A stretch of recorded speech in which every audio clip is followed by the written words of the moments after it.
How much money does it cost to sell a house? One of the biggest mistakes that I see sellers make time and time again is only asking how much it's going to cost to sell their house and not looking at how much money they're actually going to walk away with when the entire process is done. Because the truth is there are pretty significant costs associated with selling your home, and understanding them up front is the key to having a good experience. So today I'm going to walk you through exactly which sellers should expect to pay when selling their home here in Chicagoland. Hi, my name is Elise Moore, and for the last 10 years, I've been helping families in Plainfield, Oswego, and the surrounding Chicagoland suburbs make great decisions about real estate. First, let's start with the good news.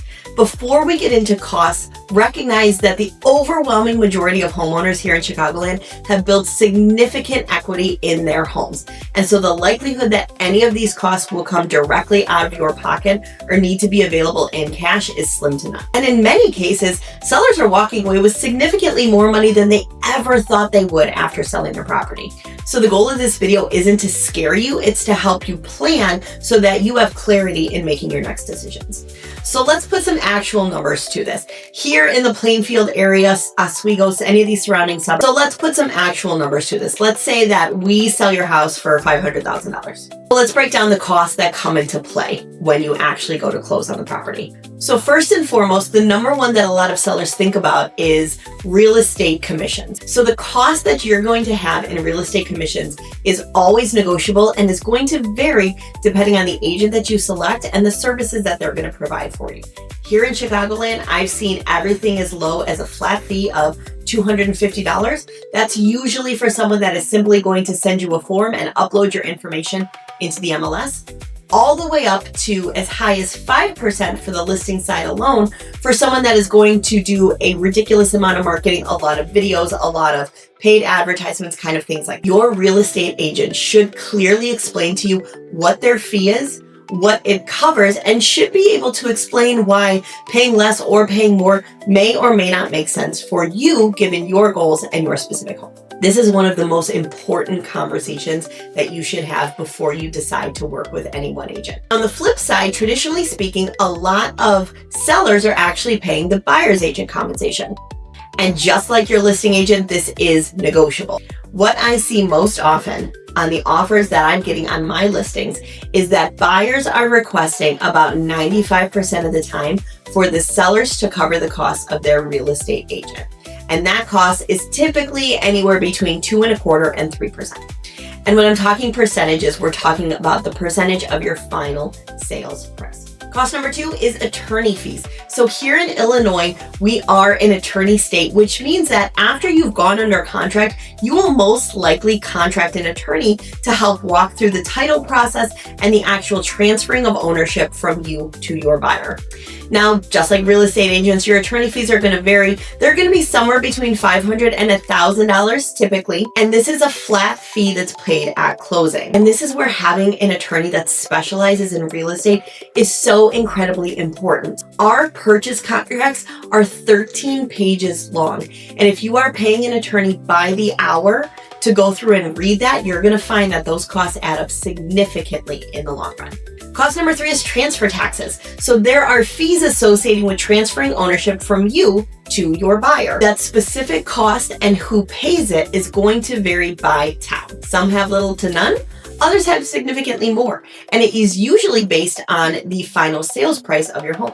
And this is something that your real estate agent or your attorney can help you calculate and give an idea on in advance. Cost number 4 is title fees. So title fees is basically where a third party comes in and ensures that you as the seller have the right and ownership and are actually legally able to transfer ownership to a new buyer. This is going to run you somewhere between $2,500 and $3,500 depending on the title company that is selected and the final sales price of your home. Cost number 5 is your mortgage payoff. Now, this isn't really an expense associated just with selling, but it is worth noting because it is a huge impact in how much you walk away. If you still have a balance on your mortgage, that has to be paid off before you can close on the property. So if you sell that home for $500,000 and you still owe $250,000 on it, you're going to walk away with $250,000 before your closing costs, those things that we've already discussed. Cost number 6 is repairs and concessions. Now, this is where things can vary drastically from one seller to the next. Some sellers pay next to nothing and others can pay $3,000, $5,000, as much as $15,000 in repairs and concessions in order to get the deal done. The exact amount is going to depend on the market conditions, your final sales price, what you and your buyer negotiate, and most importantly, the desirability of your property. Because the more desirable your home is, the more leverage you have on the sell side. Cost number 7 is the actual cost of moving, which is something that a lot of sellers forget about as they're planning to sell their property. Things like movers, boxes, packing paper, tape, all of those different things start to add up. If you have a local move, so you're not going more than say half an hour away, and all of your stuff is already in boxes, plan on your movers costing somewhere between $5,000 and $12,000. Now, the reason for the big spread is because it's going to be a factor of how far you're moving, but also how much stuff you have and how much it weighs, because all of those things come together in finalizing the cost of your movers. So what will you actually walk away with after you sell your home? And this is the questions that sellers should really be asking. Not what is my home going to sell for? Not how much does an agent charge me, but how much do I actually walk away with in my pocket when it's all said and done? Because a seller who sells for $525,000 may actually walk away with significantly less than a seller who sells for $510,000, depending on the fees that they pay, the concessions that are negotiated in, and the repairs that they're required to make. The biggest mistake that I see sellers make is waiting until they receive an offer to start asking about the numbers.